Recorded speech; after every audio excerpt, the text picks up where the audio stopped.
Oh, Shea Moisture, what hast thou done? I really wanted to speak on this because I know that many of you probably were wondering if I was going to say anything about the whole Shea Moisture ad controversy, if I was going to stay quiet about it. And I spoke to myself a lot the past couple of days. And I try to see both views on it. And if you're like, what are you talking about? I won't post it because I'll leave a link down below if you want to bother even seeing what the whole hoopla is about. But it's a hoopla worth hooplying over. Their ad was catering to all textures of hair, all skin tones, and also the whole thing about hair hate, how men and women hate their hair, they don't know what to do with it, la da da da. I get that. I had major hair hate. I wanted to look like Jennifer Lopez, or actually, let me start over again. My poor mom didn't know how to manage my hair when I was younger, so any salon she walked into, it was like, just straighten it, just chemically straighten it. And she was like, there has to be another way, and she finally caved because she didn't know how to take care of it. It was looking a mess. And ever since then, that's what I thought was great hair, for it to be straight and for it to move. I didn't realize though, anytime it got wet, how difficult it was to comb through, how I always needed to go to the Dominicans to do my hair because I wasn't able to do it either. It was all the norm, and I didn't know that I had this underneath, and I didn't even bother until I read this book by, oh man, I have to find it on Google, try and search for the author, because it really inspired me to find out what my natural hair was.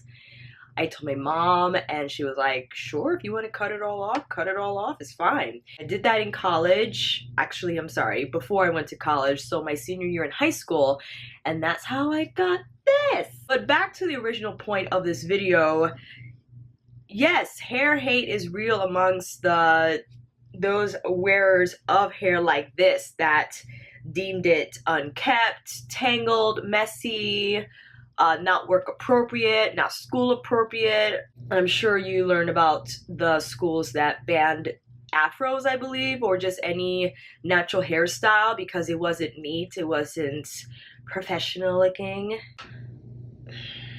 That's hair hate. That is hair hate. Hair hate is not, I don't know what to do with my straight hair. That's just like whiny woes. And I understand. I'm not saying that you cannot be involved in the hair discussion, right? I'm not saying that for those who do not have this kind of hair, you are not allowed to speak. No. Thing is, Shea Moisture came to life because of us. We bought that brand because there were brands that did not create products that cater to our hair needs. We didn't have leave-in conditioners and detanglers and curl definers that were creamy and hydrating, and not just your alcohol-based gel, right, that everyone else was using. It was a line for us. And it was great to know that we didn't have to resort to just Vidal Sassoon and Suave or whatever else that was just on the shelves at the time, that we had a line that we could trust, that had great ingredients, that also helped the community as well. So it was just a great thing going on. And of course, I haven't used Shea Moisture for quite some time until recently when I went on here with it. And some of you have mentioned that their formula changed.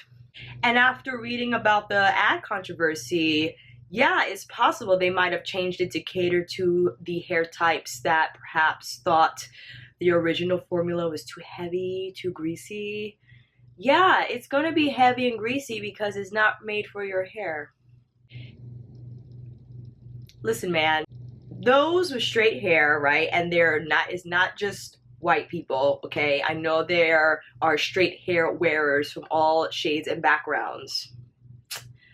But you have a lot of hair products out there already, okay? You have a ton of different shampoos, conditioners, leave-in treatments, hairspray, mousses, gels, I mean a bunch. anti-frizz serums, like everything that's not about this. Okay, you have a bunch. The whole thing is that we didn't have much. We just had the bare minimum.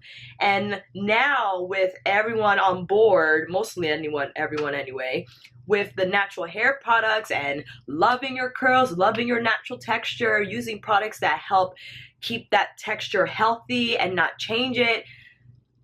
Okay, like that was our thing. And then this whole notion about, well, we have to include everyone. It's hard to make that argument when they were already included from the very beginning. We were the ones that were not included. We were the ones that were wearers of the unkept hair, of the unprofessional hair, of the hair that doesn't belong here hair, while they, the wearers of hair that is straight and deemed as acceptable, they were included from the beginning. And to kind of use that argument about all hair love, all hair is great, it's like, it's not about that, you guys. Shea is not about that. It's about having people on your commercial with our hair speaking about their hair stories, about real hair hate, about maybe they got ridiculed for not keeping their hair straight for work, if they were in the corporate world or in the military, what have you. Having a wearer of straight hair on there say, I didn't know what to do with it. It's like, come on, girl, really? It's not hair hate. It's not the same thing. It's just really interesting hearing all the perspectives on it, and the Shea Moisture really got man, they had a beating. And also to mention, all their like top ranking people are not even black. Don't quote me on that, but there was a picture circulating about like pictures of the CEO and all the others in command that were like not wearers of natural hair. It's like, And they had black people in their commercial, but they were like all the way towards the end in very small squares, and you really didn't hear what they had to say. They were just like, hey, it's okay that you didn't have us in the main commercial because we're unimportant, but they were the ones that bought all your products. And I am all for discussion. I just ask that we keep it cordial and respectful, because if you have a view on this, I would love to hear about it, especially for those without natural hair. I don't want this to appear as an onslaught, an attack against those hair wearers, or even the ones who partook in the commercial, because it's not their fault. I mean, this was Shea Moisture's idea. This was their idea for an ad campaign. And whoever they hired, of course, they're going to be on board because they're going to get paid. And from the get-go, you're like, oh, this is such a great idea. Hair love. Everyone's hair is great. Oh my God, Alicia, no. So much to say. I probably won't be buying Shea Moisture anymore because from the practical point of view, there are a ton more products that I can use still, and I won't be sad about it. And it's also very disappointing to see a hair company take that route in not including the ones who purchased their products, who shared about their products online across all social media platforms, who really thought that this hair brand was for them, and who kind of saved their hair and made them feel that they could wear their hair as it was meant to be worn. So yes, words like betrayed, shafted, they're all included in these sets of emotions, for sure. So again, whatever views you have on it, I'd love to hear down below, and we'll keep it a discussion. I don't want to hurt anyone's feelings, and I ask that whatever you write, to be also mindful if for another person's response, and you know how it is. People's views are their views, and if they're not going to be swayed, then, you know, we'll move right along. Who knows if Shea Moisture is going to do another ad campaign. Hopefully they do, or maybe they won't. I certainly won't be purchasing their products anymore because, like I said, I don't need to. And if their formula is different, I would want to anyway because I like it moisturizing and greasy and heavy and all the things that they thought it was too much for the other hair wearers. Thank you so much for watching. Always appreciative of your support, and I will see you on here again.